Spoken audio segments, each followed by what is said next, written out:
From rodeo to rap, Season 28. The Voice coaches' first big moments. Reba McEntire, Snoop Dogg, Michael Bublé, and Niall Horan may be all about developing new talent as coaches on The Voice right now, but before they became household names and mentors, they had to develop their own talent to carve out a career in music. As Labor Day approaches, Entertainment Now takes a look at the first jobs that set up the coaches of Season 28 of The Voice for success, whether it was a rodeo performance or a rap demo. Each coach's first big moment is as unique as their coaching style. Reba McEntire, rodeo anthem spark stardom, growing up on an 8,000-acre cattle ranch in Oklahoma and performing early alongside her siblings as the Singing McEntires.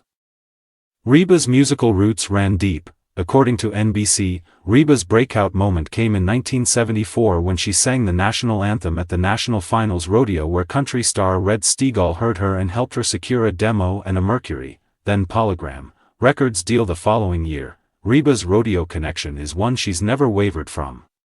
Her late father, Clark McEntire, was a steer roper inducted into both the Pro Rodeo Hall of Fame and the Texas Rodeo Hall of Fame. That leap from rodeo performer to recording artist paved the way for her first top 20 hit and, eventually, her ascendancy as one of country music's most successful female artists. Snoop Dogg, Long Beach rhymes to rap royalty. Calvin Snoop Dogg Broadus Jr. didn't ease into fame. He battled adversity through law issues and even homelessness after high school. According to IMDb, it was his early rap experimentation starting in 6th grade and later forming the group 213 that honed his style. And his participation in his church choir gave him a musical foundation he leans on even to this day. According to Snoop's own website, he can thank a homemade demo tape of Snoop covering En Vogue's Hold On for launching his.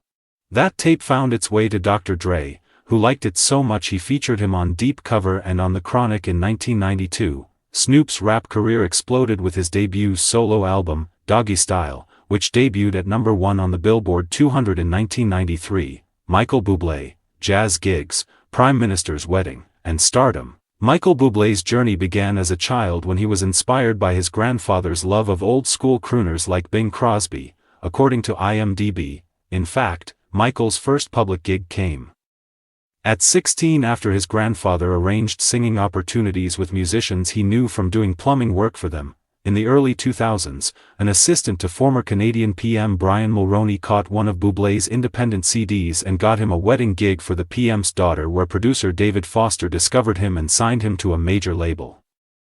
From there, Michael's self-titled 2003 debut soared, launching a career built on smooth vocals and swing-era charm. Niall Horan, from the X Factor to global pop success. At 16, Niall Horan auditioned solo for the X Factor UK in 2010.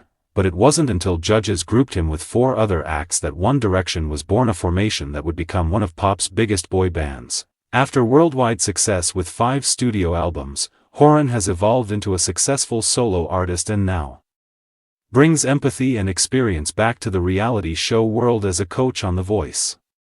In fact, according to Entertainment Weekly, his experiences have made it hard for him to say no to voice hopefuls. "That's the part I've struggled with," Horan admitted of the rejection process. "Because I know what it's like to be 16 and stood on a stage. I'm looking at some famous dude that's got your future in his hands. The easy part is pressing the red button, spinning the chair, and saying how you like someone. But when the chair turns around and you're not with them, how do you give them that rejection feedback?"